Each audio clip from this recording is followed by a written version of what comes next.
What's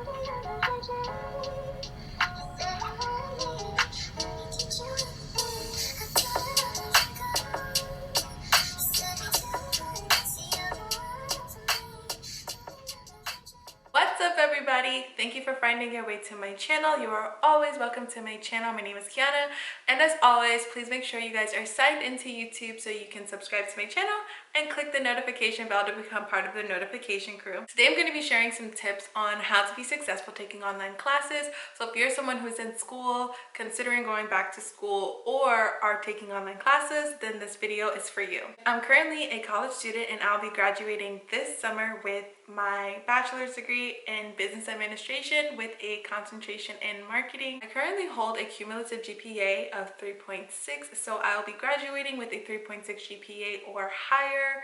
I've had some semesters that I've managed to maintain a 4.0 GPA, so all in all, this goes without saying that I will be graduating with honors. Throughout my journey as an undergraduate student, I have faced many trials and tribulations that I have overcome to help me get to the point that I'm at today of finally finishing up my degree and just being more successful in my classes overall in general. And I really want to share some useful tips that I've learned throughout my experience to those of you who are in college, maybe thinking about returning to school or considering taking online classes, to be successful when taking online classes. Especially with the current pandemic, I know a lot of people are new to online classes and most people are transitioning from the traditional classroom to the online classroom setting. So I really just want to be able to help you guys make the most of your online learning experience with the things that I've learned that have personally helped me. Anyone can graduate. Everyone is capable of earning a degree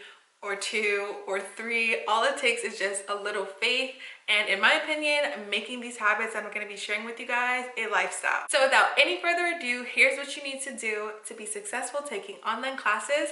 Timestamps will be in the description bar down below. My first tip is to remain a student, and this is sort of a mindset tip.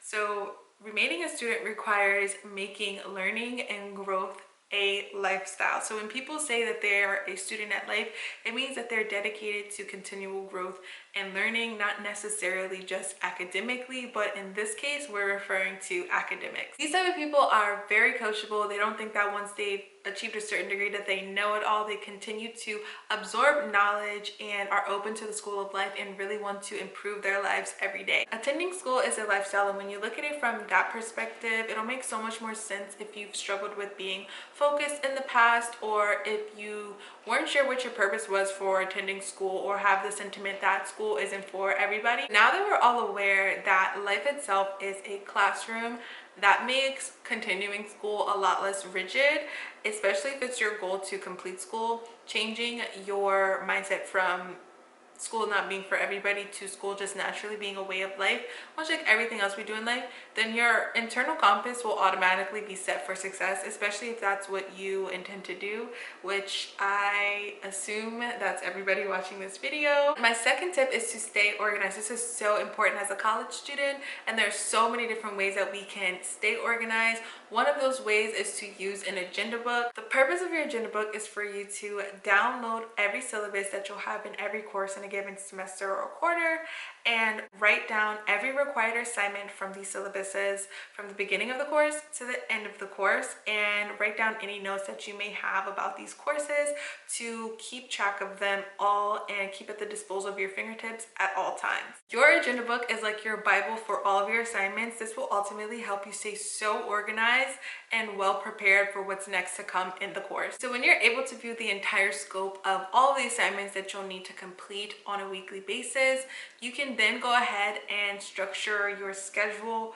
on a weekly basis based on the assignments that you need to complete. The best part about your agenda book is that you can be as creative as you want with it, and it makes the journey a lot more personalized and fun for you. Lastly, you want to organize your digital space since you'll be dealing with your classes online 100%. Creating folders on your desktop and labeling them after each of your courses, and then saving all of the necessary documents that you want to save in each of these folders will help you create a great resource for you to always have something to reference back to if you need to pull up a document or something. You can also be as creative as you want with this tip as well. All these organizational tips will help you keep up with all of your schoolwork and keep track of the progress that you're making in each academic semester.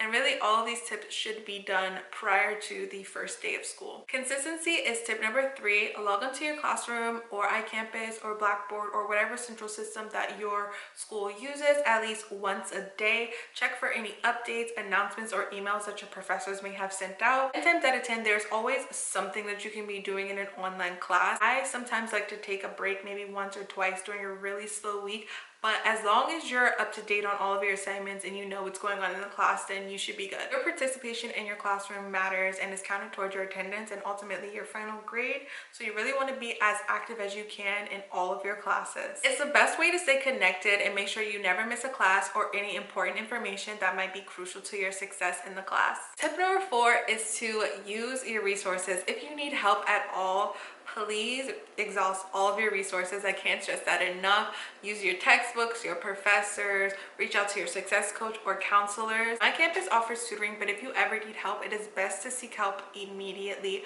Really try to be cool with your professors. They're really there to help you and most of them really want to help. Speak with your counselors or academic success coach as often as possible. I recommend at least once per quarter or semester at least. And if you're having trouble finding somebody to actually help you, speak with your counselors about that as well and make sure that that's something that you actually do, because closed mouths don't get fed, especially if you don't have anybody outside of school to help you.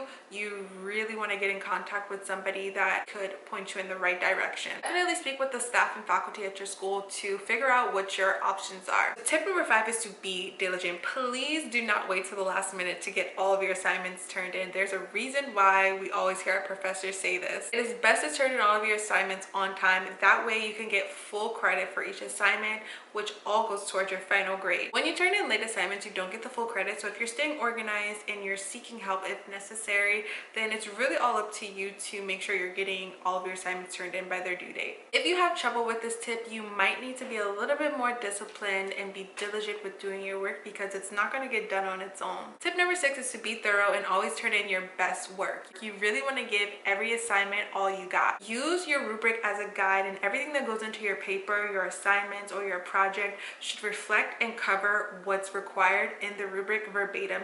That is how you'll get an A on the assignment and ultimately in the class. The last thing you want to do is skip or overlook any part of the rubric, because you always want your assignments to reflect as substantial and sufficient. And always check your professor's feedback for improvements on the future assignments. Be confident is tip number 7.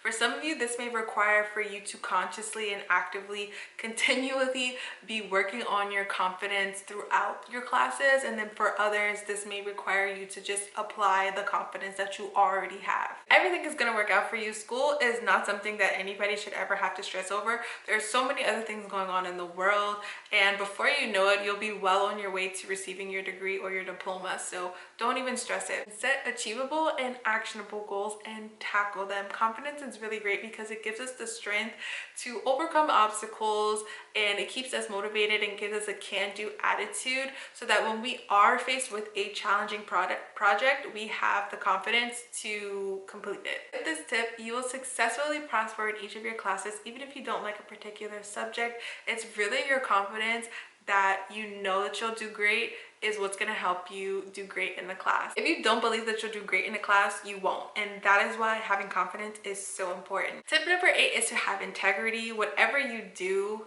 not plagiarize. And if you're thinking about doing it, don't do it. Please take it from me. I had to learn the hard way. All universities will discuss the penalties for plagiarism at some point in your career as a college student or a student. I strongly advise you to make sure that you are writing and submitting academic papers, which means no plagiarism. Even if you're using a bunch of quotations in your paper, try to limit the amount of quotations that you're using in a paper, because that could potentially trigger the plagiarism systems that your professors are using.